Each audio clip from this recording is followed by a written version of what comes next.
کوئی عدالت کی توہین کرے، کسی حکمران کی توہین کرے، فوراً قانون کے شکنجے میں آ جاتا ہے. لاوارث دین رہ گیا، دین لاوارث ہو گیا. اسلامی جمہوریہ پاکستان میں دین لاوارث ہو گیا. ختم نبوت، حرمت قرآن، ناموس رسالت، عظمت صحابہ، عظمت اہل بیت، شان اولیاء، جس کا دل چاہتا ہے وہ بھونکنا شروع کر دیتا ہے. ہاتھ ہاتھ جتنی زبانیں. اور بھونک کون سے رہے ہیں؟ جو زمانہ جن کی بد کرداری کی گواہی دے رہا ہے. میں نے کہا تھا وہ وروڑے، وہ ٹک ٹاکر جو اپنی ماں بہنوں بیٹیوں کو سکرین پہ دکھا کے ڈالر کماتے ہیں، وہ حضور کے صحابہ کے بارے میں بکواس کرتے ہیں. کوئی لگام ڈالنے والا نہیں، کوئی پوچھنے والا نہیں. حضور صلی اللہ تعالی علیہ وآلہ وسلم کے صحابہ چنے ہوئے ہیں. یہ میں اس لیے موضوع بیان کر رہا ہوں کہ اگر یہ اتنا نہ بھونکتے تو آج میں سفر المظفر میں شاید شان ولایت بیان کر رہا ہوں. تو میں نے پچھلے جمعہ المبارک پر کہا تھا کہ ولیوں کا پہلا طبقہ حضور کے صحابہ ہیں. پہلی جماعت حضور کے صحابہ. ولایت میں سب سے اونچا مقام حضور کے صحابہ کا ہے.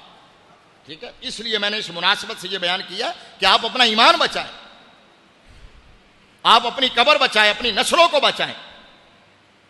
مطلب کوئی کامن سینس کی بات ہے. آپ مجھے بتاؤ کہ اسلاف کو، پاکان امت کو گالیاں دینا یہ کون سا دین ہے، یہ کون سا دھرم؟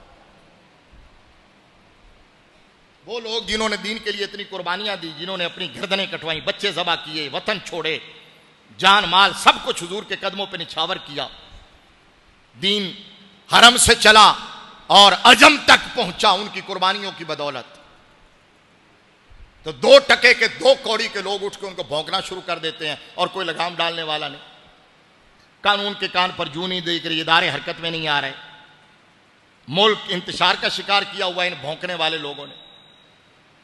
تو میں نے گزشتہ جمعۃ المبارک پر بھی کہا، آج پھر کہہ رہا ہوں آپ کی وساطت سے ان کو پیغام دیتا ہوں کہ اگر چاہتے ہو کہ یہ قوم متحد ہو، اگر چاہتے ہو کہ تمہارے ساتھ شیشہ پلائی دیوار بن کے کھڑی ہو، اس میں انتشار افتراق نہ ہو، نظریاتی طور پر متحد ہو اور ملک کی دفاع کے لیے تمہارے پیچھے کھڑی ہو، تو ایسے کمینوں کو لگام ڈالو جو قوم کو فکری طور پر منتشر کر رہے ہیں، تقسیم کر رہے ہیں. کیوں نہیں؟ آخر ہم پوچھنے میں، حق بجانے میں کہ آپ ان کے خلاف ایکشن کیوں نہیں لیتے جو صحابہ کو بھونکتے ہیں؟